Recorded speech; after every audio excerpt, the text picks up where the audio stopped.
Hello, Sam Jordan here from 9 News, joined for the very first time in our daily recaps, Tom Decent from the Sydney Morning Herald. Tom, tough one to step into. I've had the honour of speaking with Dan Breddick from The Age after many great days for Australian cricket in the past 18 months. This one, gee, does it get any tougher for this Australian team? Really tough day in the dirt for the Aussies there. Couldn't bag a wicket there in 57 overs in the field on day 2 here at the Perth Stadium.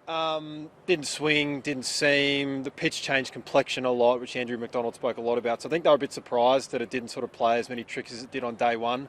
But ultimately an unbelievable batting performance from that opening duo.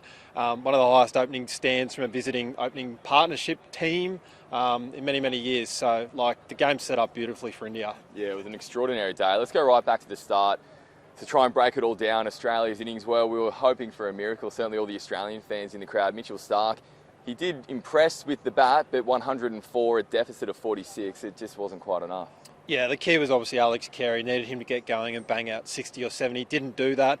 Bumrah comes on and first ball to him, nicks a ball, which I don't know whether he plays at that. If it's not Jasper Bumrah, maybe the demons of the night before in his head a little bit, getting 4 for and then picking up his 5-wicket haul. So, yeah, look, Starc and Hazlewood at the end there toiled hard, but only 25 runs they added. I know Starc batted for over 100 balls and a little bit of resistance, but ultimately wasn't going to be enough. Australia gave up a lead and probably thought they could take early wickets, didn't, and then things didn't get any better.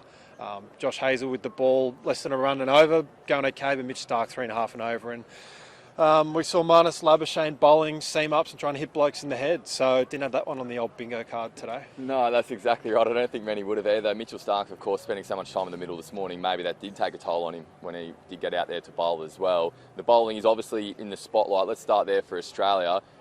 Could have used the help of Daniel Vettori today, perhaps.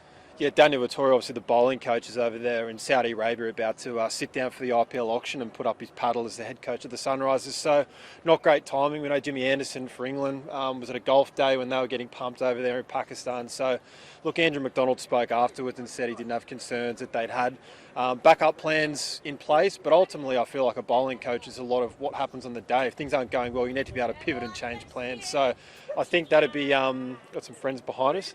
But I do think that, yeah, clearly, if they had their way, they would have Dan Vettori, but the Aussies didn't make a big deal of it after stumps. It's pretty rare to see this Australian team without plans in the field, isn't it? Particularly with the bowling attack that we do have. Cameron Green's absence was pretty sorely felt today. You mentioned Marnus before. Is this a concern for Australia across the rest of the series? Maybe not having someone at their disposal in the same way that they did with Cam? Potentially, but I do think Mitch Marsh has maybe got more overs out of him than they thought. I think his fitness was probably a bit underrated heading into this summer, and they didn't want to say how maybe well he was faring. So that's okay.